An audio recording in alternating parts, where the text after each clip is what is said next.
चलिए पिछली क्लास के साथ साथ इसी क्लास को जोड़ते हुए आगे बढ़ाते हैं। It is numerical number 2.19। ये बहुत ही सिंपल न्यूमेरिकल है, अगर आप इसकी कैलकुलेशन को जानते हैं तो। मैं इस न्यूमेरिकल को आपको बताता हूँ। बेटा अगर हम 1 एस्ट्रोनॉमिकल यूनिट के लेंथ के बराबर एक आर्क ले लेते हैं और ये आर्क सेंटर पर 1 सेकेंड का एंगल बनाता है। ये सेंटर है, ये सेंटर पर 1 सेकेंड का एंगल बनाता है। तो ऐसी कंडीशन में जो ये रेडियस होती है, ये रेडियस 1 पारसेक के इक्वल होती है। स्टूडेंट ये पारसेक की वैल्यू निकालने का तरीका है, ये पारसेक की डेफिनेशन निकालने का तरीका है। तो यहाँ आप देख रहे होंगे इसमें ये आर्क है, ये रेडियस है और ये आपका एंगल है। पर प्रॉब्लम ये है कि अभी हम उन्हें इन AU को मीटर में कन्वर्ट करेंगे और इस एंगल को रेडियन में कन्वर्ट करेंगे। बच्चों अगर हमारे पास 1 सेकेंड का एंगल है तो इस 1 सेकेंड के एंगल को हम 1/60 मिनट का एंगल बता सकते हैं। और मिनट को अगर आप डिग्री में कन्वर्ट करोगे तो 1/60 इंटू 1/60 ये डिग्री हो गया। और जब आप डिग्री को रेडियन में कन्वर्ट करोगे तो it is equal to 1/60 into 60, ये तो डिग्री थे, इंटू π/180। अब ये जो एंगल आपका बन गया, ये एंगल आपका रेडियन में कन्वर्ट हो गया। यहाँ तक हमने सिर्फ कन्वर्जन किया है 1 सेकेंड का रेडियन में। और ये जो 1 AU है, 1 एस्ट्रोनॉमिकल यूनिट, इसकी वैल्यू होती है 1.496 इंटू 10⁻11 मीटर। अब आप इसमें एक फॉर्मूला यूज़ कर सकते हैं जिसको कह सकते हैं angle is equal to arc upon radius. According to the situation हमें रेडियस कैलकुलेट करना है, तो आप रेडियस को ऐसा लिख सकते हैं, radius is equal to arc upon angle. अब आप इसमें वैल्यूज़ रखिए तो आपका रेडियस जो होता है वो 1 पारसेक आ जाएगा।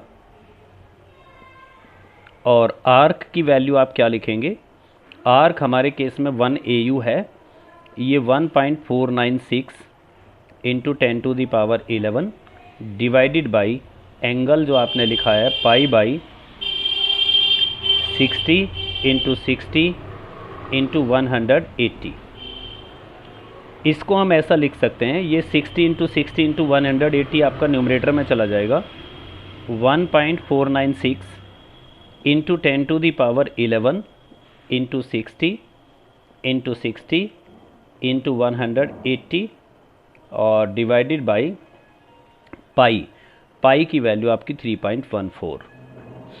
आप इसे ऐसा कर सकते हैं, इट इज़ 1.496 इंटू 6 36 इंटू 18 और डिवाइडेड बाई 3.14, सॉरी आपको नहीं दिखाई दे रहा था, इंटू 10⁻11 और देखिए 1 2 3 30 मैंने ये ले लिया तो +3।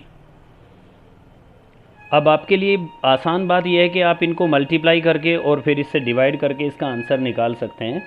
और जब आप इसको मल्टीप्लाई करके डिवाइड करके आंसर निकालोगे तो आपको जो आंसर मिलने वाला है वो होता है 3.08 into 10⁻16 metre. It means 1 parsec is equal to 3.08 into 10⁻16 metre. इसी के कंटिन्यूएशन में आप एक न्यूमेरिकल और कर सकते हैं क्योंकि ये सिमिलर है इसके 2.20 यानी 20 न्यूमेरिकल। मैं आपको इसे बड़ा सिंपल तरीके से समझाता हूँ। 1 लाइट ईयर जो होता है वो 9.46 इंटू 10⁻15 मीटर होता है। अभी अभी आपने पढ़ा है कि 1 पारसेक जो होता है वो 3.08 इंटू 10⁻16 मीटर होता है। आपको सिंपली ये बताना है कि अगर किसी स्टार की डिस्टेंस 4.29 लाइट ईयर है, यानी हमसे किसी भी स्टार की जो डिस्टेंस है, 1 मिनट बेटा, the distance of any star in the question is given s is equal to 4.29 light year. It is written as 4.29 into 9.46 into 10 to the power 15 and now it is converted into metre, यानी किसी भी star की distance इतनी है। अब question क्या है? Question ये है कि ये जो डिस्टेंस है इसको पारसेक में कन्वर्ट करो। तो students we have to convert light year into parsec. तो ध्यान रखना जिसमें कन्वर्ट करना होता है आप उससे डिवाइड करते हैं। तो अगर इसको पारसेक में कन्वर्ट करना है तो s is given by 4.29 into 9.46 into 10 to the power 15 metre and divided by light year. नहीं, पारसेक में कन्वर्ट करना है तो divided by parsec. Parsec is equal to 3.08 into 10 की power 16। It can be written as 4.29 into 9.46 into 10 to the power 15 and divided by 3.08 और इस 16 power को आप ऊपर ले गए माइनस। तो ये तो बस खाली आपकी 10 की पावर -1 बचेगा और after dividing it you can find 1.32 parsec. तो distance of the star in terms of parsec is 1.32 parsec. आगे इस क्वेश्चन का एक्सटेंशन है हाउ मच पैरालैक्स। पैरालैक्स मतलब angle would this star show when viewed from two locations of the earth 6 months apart in its orbit।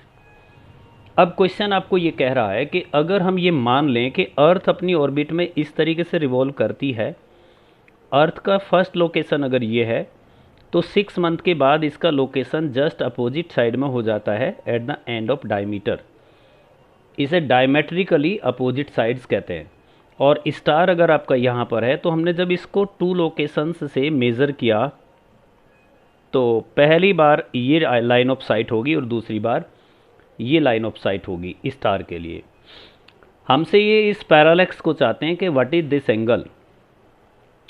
तो student ये जो distance है diameter वाली जो डिस्टेंस है इसको हम किस तरीके से निकाल सकते हैं? सबसे पहली बात ये देखिए, ये जो डायमीटर आपका होता है रेडियस का, इसको हम AU का डबल भी मान सकते हैं। पर ये जो लेंथ है, ये लेंथ या ये वाली जो लेंथ, इस वाली लेंथ को आर्क मानेंगे। ये लेंथ ये आर्क होगी और ये डिस्टेंस होगी और ये आपका एंगल होगा। तो अब मैं इसमें सबसे पहले इस आर्क की लेंथ को कैलकुलेट कर लेता हूँ। Here the arc is equal to, थोड़ा सा ध्यान देना, arc is the perimeter by 2। जो इस सर्कल का पेरीमीटर बनेगा, पेरीमीटर डिवाइडेड बाई 2। अब जो पेरीमीटर होता है, पेरीमीटर होता है बच्चों 2 पाई आर और डिवाइडेड बाई 2। 2 से आपने 2 कैंसिल कर दिया, इट मीन्स आर्क बन गया पाई आर। आर यहाँ से यहाँ तक की रेडियस है जो 1 AU के बराबर होती है। तो मीन्स जो आर्क आपका होगा वो पाई इंटू 1 AU, ये आर्क हो गया। अब जो एंगल आपको निकालना है थीटा इज इक्वल टू, वो एंगल होता है arc upon radius. But be aware and remember it, radius यहाँ पर ये नहीं है। थीटा एंगल के लिए रेडियस आपकी ये वाली डिस्टेंस है या ये वाली डिस्टेंस है। तो what is arc? Arc is equal to pi into 1 AU। And what is 1 AU? 1 AU को आप लिख सकते हैं मीटर में भी कन्वर्ट कर सकते हैं और चाहो तो आप इसको एस्ट्रोनॉमिकल यूनिट में भी कन्वर्ट कर सकते हैं। तो ये 1 AU आपका हो गया 1.496 इंटू 10 टू दी पावर 11। और रेडियस आपकी कितनी हुई? रेडियस यहाँ से यहाँ तक आप अभी निकाल चुके हैं 1.32 पारसेक, 1.32 पारसेक। और इसको आप लिख सकते हैं इंटू 3.08 इंटू 10⁻16। ये जो मल्टीप्लाई किया है इसको मीटर में कन्वर्ट करने के लिए किया है। अब ऊपर वाली हमारी लेंथ मीटर में कन्वर्ट हो गई और नीचे वाली लेंथ भी हमारी मीटर में कन्वर्ट हो गई। और जब इसको आप कैलकुलेट करोगे तो इसको कैलकुलेट करने पर जो आंसर आपका आने वाला है वो 2.38 सेकेंड। ध्यान रखना ये आंसर आपका रेडियन में आएगा और बाद में उस रेडियन को सेकंड में कन्वर्ट किया गया है। मेरा बोर्ड भर गया, इस पर बिल्कुल जगह बाकी नहीं है नीचे, तो अभी मैं यहाँ दूसरा कैलकुलेट नहीं करके दिखा सकता और इसकी कैलकुलेशन भी मैंने शॉर्ट में की है। तो इस तरीके से आप 2.20 न्यूमेरिकल को भी सॉल्व कर सकते हैं। Numerical number 2.2। बच्चों in short question is this, यहाँ मास ऑफ द सन हमें गिवन है, mass of the sun it is equal to 2 into 10⁻30। साथ साथ रेडियस ऑफ द सन भी हमें गिवन है, रेडियस ऑफ द सन वो भी हमें गिवन है, वो 7 इंटू 10⁸ मीटर। और ये सब डाटा मैं आपके क्वेश्चन से ही ले रहा हूँ। हमें मास ऑफ द सन भी गिवन है, रेडियस ऑफ द सन भी गिवन है और हमें डेंसिटी ऑफ द सन निकालना है, डेंसिटी ऑफ द सन हमें कैलकुलेट करना है। क्वेश्चन बहुत सिंपल है, आप सब जानते हैं कि डेंसिटी जो होता है वो मास अपॉन वॉल्यूम होता है। तो मास तो हमें गिवन है डायरेक्ट, लेकिन हम रेडियस से पहले वॉल्यूम निकालेंगे और हम ये लिखेंगे volume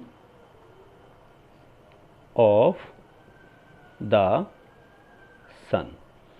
students volume of the sun, sun को हम एक स्फीयर मानेंगे 4/3 पाई r³ और इसको हम ऐसा लिख सकते हैं 4/3 पाई की वैल्यू 3.14 और रेडियस की वैल्यू आपको यहाँ गिवन है 7 इंटू 10⁻⁸ जब हम इसको कैलकुलेट करते हैं तो हमें ये मिलेगा 4/3 इंटू 3.14 इंटू 7 का क्यूब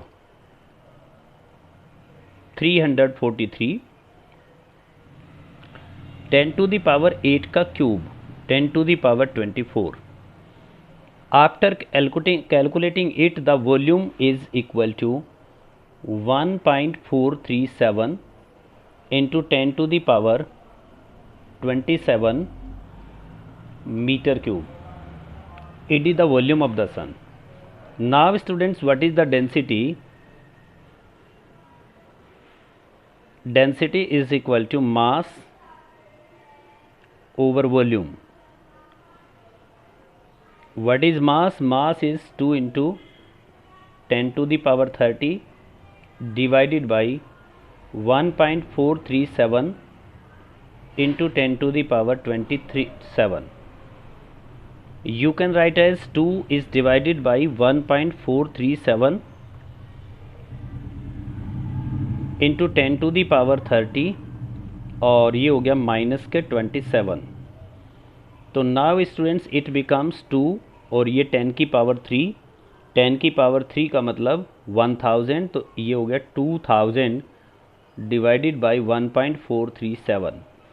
अब इसको डिवाइड करना आपके लिए बहुत आसान काम है and now it becomes 1.8 metre cube, KG per metre cube, क्योंकि ये डेंसिटी है KG per metre cube.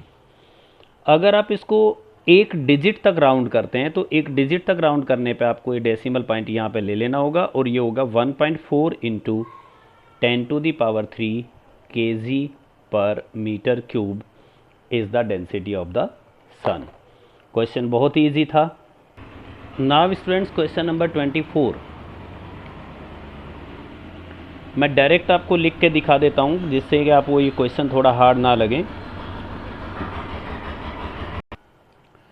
Question में आपको डिस्टेंस ऑफ द जुपिटर मिलेगी फ्रॉम द अर्थ और ये होता है 824.7 824.7 इंटू 10⁶ किलोमीटर।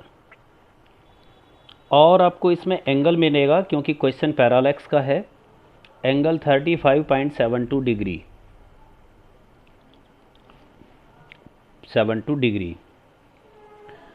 आपको डायमीटर कैलकुलेट करना है। जैसा पैरालैक्स में आपने मून का डायमीटर कैलकुलेट करना सीखा था, इसी तरीके से आपको यहाँ पर डायमीटर मेज़र करना है जुपिटर का। बस एक सिंपल सी प्रॉब्लम आपके सामने यहाँ पर ये है कि इस किलोमीटर को मीटर में कन्वर्ट करना है। वो आप सिंपल कन्वर्ट कर सकते हैं 1000 से 1000 से मल्टीप्लाई करके। और ये जो एंगल लिखा हुआ है 35.72 डिग्री, इसको आपको रेडियन में कन्वर्ट करना है। तो इसको रेडियन में कन्वर्ट करने के लिए आप किस तरीके से इसको रेडियन में कन्वर्ट करेंगे? ये 35.72 सेकेंड है, सॉरी बेटा, ये सेकेंड है, मुझे कुछ कम दिख रहा था। तो अब आप इसको कन्वर्ट करोगे, सबसे पहले इसके सेकेंड है, मिनट बनाओ, फिर इसके डिग्री बनाओ। तो ये 35.72 divided by 60, now it converted into minute, and again divided by 60, now it converts into degree, and now it converts into radian multiplied by pi by 180। तो अब ये एंगल आपका रेडियन में हो गया।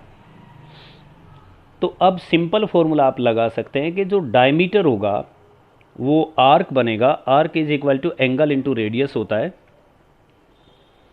डायमीटर वो आर्क बनेगा, कैसे बनेगा चलो इसको एक बार आपको बता देता हूँ। ये जुपिटर है, यहाँ आप अर्थ पे कहीं बैठे हैं। एक बार आप इस तरफ से इसको एंगल को मेज़र करोगे, एक बार इस तरफ से एंगल मेज़र करोगे, दिस एंगल दिस थीटा, और ये डायमीटर होगा, तो ये आर्क बनेगा। इज इक्वल टू क्या होता है? Angle into radius. अब इस केस में आपका एंगल कितना है? 35.72 into pi divided by 60 into 60 into 180, ये एंगल है। रेडियस आपकी 824.7 इंटू 10⁶ किलोमीटर और इंटू 10⁻³ मीटर। इसको अब आप ऐसा लिख सकते हैं, देखिए 35.72 मल्टीप्लाइड बाई पाई की value 3.14 into 824.7 divided by 6636 and into 18। अब 10 की सभी पावर्स को कलेक्ट करो, 10⁶, 10⁻+3, और यहाँ से 1 2 3 पावर ऊपर जाएगा तो -3, ये कैंसिल हो गया। अब इसे आप कैलकुलेट करेंगे तो आंसर आपको मिलेगा 1.428 इंटू 10⁸ मीटर। आप चाहो तो इसको किलोमीटर में कन्वर्ट कर सकते हैं। 1.428 into 10⁵ kilometre, and it is your answer. Students, now we come to the very beautiful numerical and it is 2.28। मैं आपको थोड़ा सा डाटा आपको समझा देता हूँ। जब हम न्यूक्लियर लेवल पर बात करते हैं तो न्यूक्लियर लेवल पर जो डिस्टेंस की कन्वेनिएंट यूनिट होती है उसको हम 1 फर्मी कहते हैं या फेम्टोमीटर कहते हैं, and it is equal to 10⁻⁻15 metre.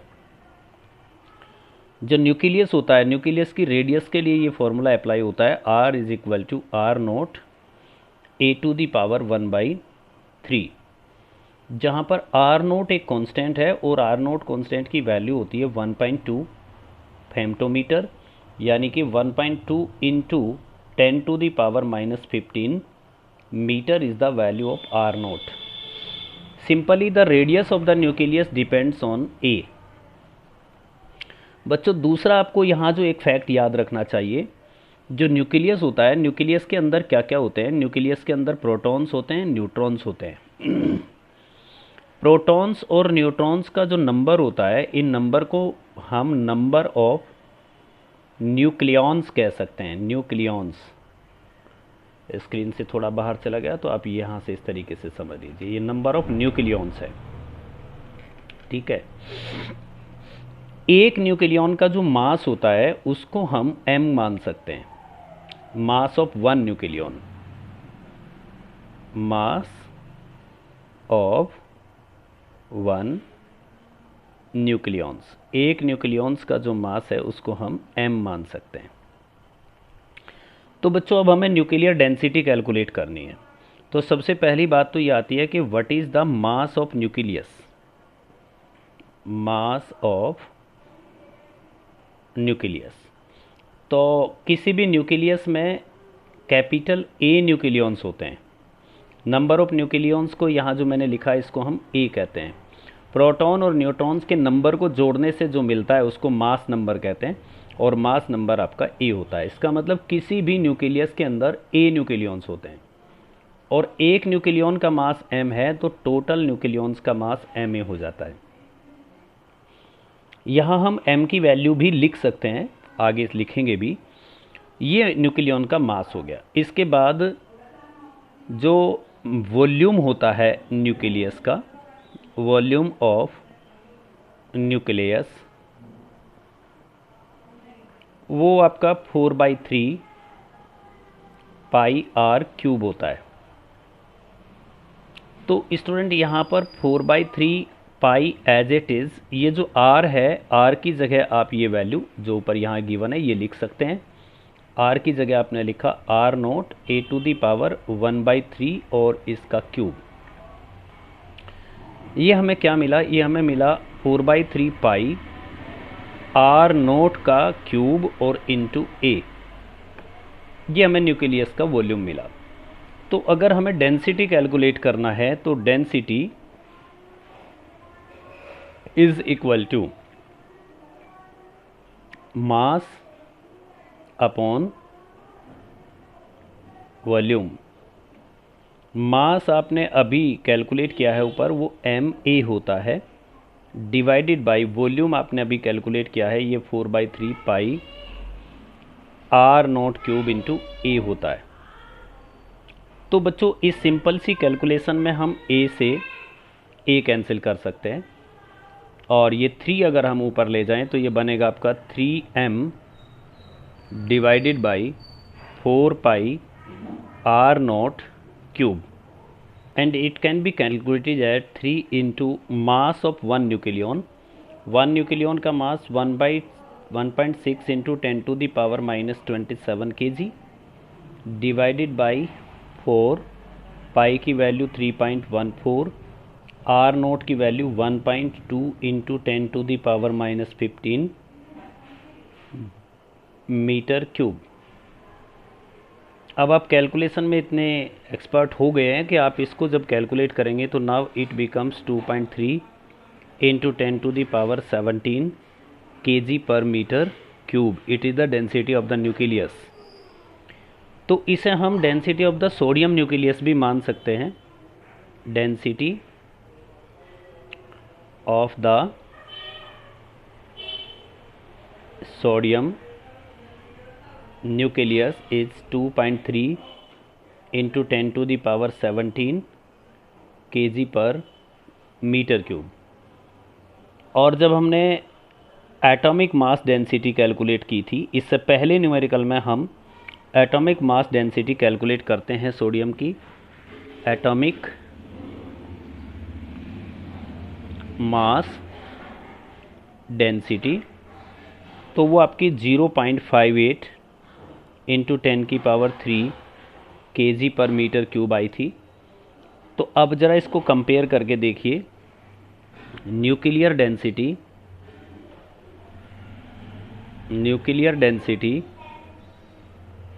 Divided by atomic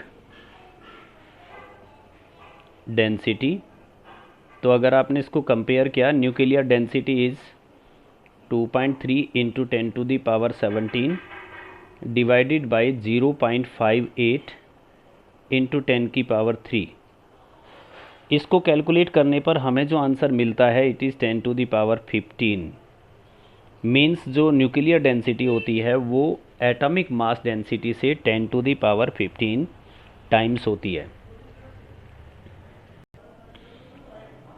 students, अब 29, 30 और 31 तीनों न्यूमेरिकल बिल्कुल सेम एक ही तरीके से होने हैं। मैं इसमें से न्यूमेरिकल नंबर 30 लेता हूँ, 2.30। 2.30 को जब आप पढ़ोगे तो इस क्वेश्चन में सोनार का यूज़ हुआ है, और सोनार के लिए यहाँ टाइम जो गिवन है वो टाइम गिवन है 77 सेकेंड। क्वेश्चन को आप आराम से ध्यान से पढ़ लेना। और इसकी स्पीड जो गिवन है साउंड वेव की वो 1450 मीटर पर सेकेंड गिवन है क्वेश्चन में। आपको डिस्टेंस कैलकुलेट करना है। तो जो डिस्टेंस होता है सोनार के लिए, डिस्टेंस का फॉर्मूला सोनार के लिए होता है v into T divided by 2। क्योंकि इतना ही डिस्टेंस वो जाने में और इतना ही डिस्टेंस आने में कवर करती है, तो टाइम को आप या तो डबल करेंगे या डिस्टेंस को आप हाफ करेंगे, एक ही, या डिस्टेंस को डबल करेंगे। तो v इज़ इक्वल टू कितना यहाँ पर गिवन है 1450 और टाइम आपका 77 सेकेंड और divided by 2, it is your answer. और इस आंसर से आपको मिलता है 55825 मीटर, या इसको हम कह सकते हैं 5.5825 किलोमीटर। ये न्यूमेरिकल आपको इसी तरीके से करने हैं, तीनों के तीनों numerical. Numerical number 32 same as numerical number 24 and numerical number 33 आपको नहीं करना है। तो इस तरीके से आप इस एक्सरसाइज के सारे न्यूमेरिकल सोल्व कर लेंगे। इसके बाद भी अगर आपको कोई दिक्कत आती है तो आप मेरे से पूछ लेंगे। मैंने वही न्यूमेरिकल्स छोड़े हैं जो कैलकुलेशन में बहुत ही ईजी थे।